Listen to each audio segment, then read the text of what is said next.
đây bằng một này nhằm nâng bậc haiពីការ download និង install កម្មវិធីថតអេក្រង់មួយប្រភេទដែលមានឈ្មោះថា Ocam ហើយបើខុសឆ្គងកន្លែងខុសឆ្គងតិចតួចកន្លែងណាសូមកុំកែប្រកាន់ព្រោះនេះជាវីដេអូដំបូងដែលខ្ញុំបង្ហោះចូលក្នុង YouTube អស់គ្នាចូលក្នុងកម្មវិធីអ៊ីនធឺណិតមក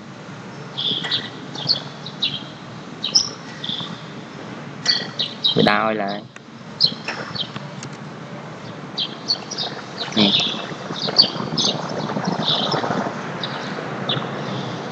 អ្នកនរគ្នាក៏đangវាយពាក្យថា Ocam download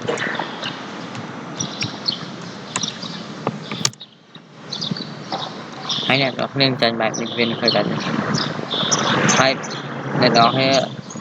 ចុចលើពាក្យ Ocam download ចុចលើវាមក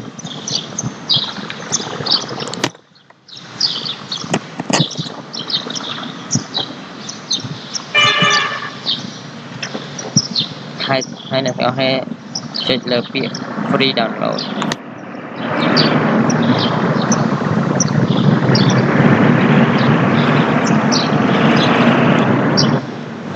តោះវាក៏តាតែតែមិនដាច់យឺតទេន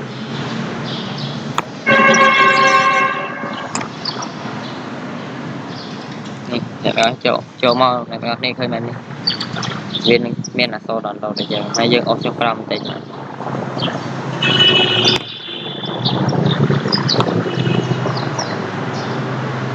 ចុចលើពាក្យហើយចុចលើពាក្យ download នេះចុចលើមកវាបាត់ឲ្យយើង download ទៅខ្លួនឯងហើយខ្ញុំបាន download ហើយខ្ញុំមិនបាច់ download ទៀតទេហើយ install វាកម្មវិធីនេះស្រួល install បំផុតចុចមកវានឹងណែនាំយើងឲ្យយើង install ចូលហើយកន្លែង download វាចូលក្នុងកន្លែង download ចូលក្នុងកន្លែងនេះប៉ុន្តែខ្ញុំបាន download install រួចហើយរបៀបរៀបចំវាចុចលើកន្លែងនេះចុចលើ application sorry ខ្ញុំសូមបើកកម្មវិធីមួយទៀតតែពីចំណុច